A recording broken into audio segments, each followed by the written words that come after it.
them out so fast, I've never seen anything. Think of it. They knocked out 54 ships in 2 days, and they're real ships. In fact, I got angry at my people. I said, are they any good? Yeah, they're warships. I said, why the hell did we kill them? Why didn't we just capture them and use them in our Navy? They said they wouldn't have qualified for that. But I got a little upset with my people. I said, why do we have to knock them? And actually, one of my generals said, sir, it's a lot more fun doing it this way. But we knocked out 58 naval ships. We knocked out their Navy, okay? Let's put it that way. But they also knocked out the mine layers. They call them mine layers. They put mines in the water. Lovely job. Isn't that nice? Blow up ships. And we knocked out 31 of them. And you know, I was very proud of myself. I said, why did you use the weapon that we use on the drugs that come in by sea? Do you know that drugs by sea are down 98%?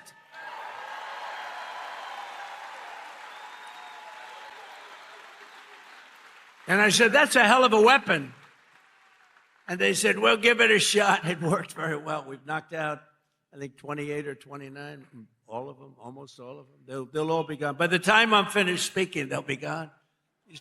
These people work very fast. But I'm pleased to report that earlier today, the International Energy Agency agreed to coordinate the release of a record 400 million barrels of oil from various national petroleum reserves around the world, which will substantially reduce the oil prices as we end this threat to America and this threat to the world. We don't want to leave early, do we? We got to finish the job, right? Over the past 11 days, our military has virtually destroyed Iran. Tough country. Their air force is gone, totally gone. That took the better part of about 3 hours. They no longer have radar. They don't have anti-aircraft equipment. They don't have anything. Their missiles are down 90%. Their drones are down 85%. We're blowing up the factories where they're made left and right. And frankly, nobody has ever seen anything like it. Nobody's ever seen anything like what you're witnessing now, and that can include the original killing of Soleimani and al-Baghdadi, two of the worst killers in the world that I did, as well as Operation Midnight Hammer, where we totally obliterated Iran's nuclear potential. We obliterated it. They don't have nuclear potential. And then after Midnight Hammer, and then we left, we figured that'll be the end of them for a while. But they started again. That's why we got to finish it, right? We don't want to go back every 2 years. And that's because, you know, there'll be some day when you don't have me as president. You'll have perhaps you'll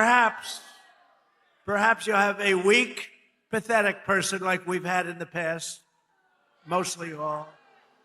Like Barack Hussein Obama, who signed one of the worst deals ever with Iran, where they were going to give up everything.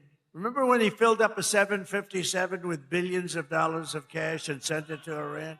Billions. People forget that. That's when I realized the presidency is very powerful. When you could put over $1 billion in an airplane and fly it over and give it to a foreign country that's your enemy. How stupid was that? But that deal, the Iran nuclear deal, gave them the right to have a nuclear weapon as of 3 years ago. If I didn't terminate that deal, I terminated it very quickly. If I didn't terminate that deal, they would have had nuclear weapons, and this world would right now be a different place, much different place. Believe me. And then Biden, he came along. He had no clue. He didn't know what the hell he was doing. But what they did was incredible. Everything they did was wrong. Think of it. Afghanistan, Biden, Afghanistan.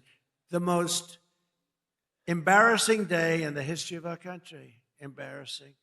13 dead, but hundreds and hundreds are dead from, I count both sides. You know, I do. I count both sides. Sorry. but hundreds and hundreds of people dead.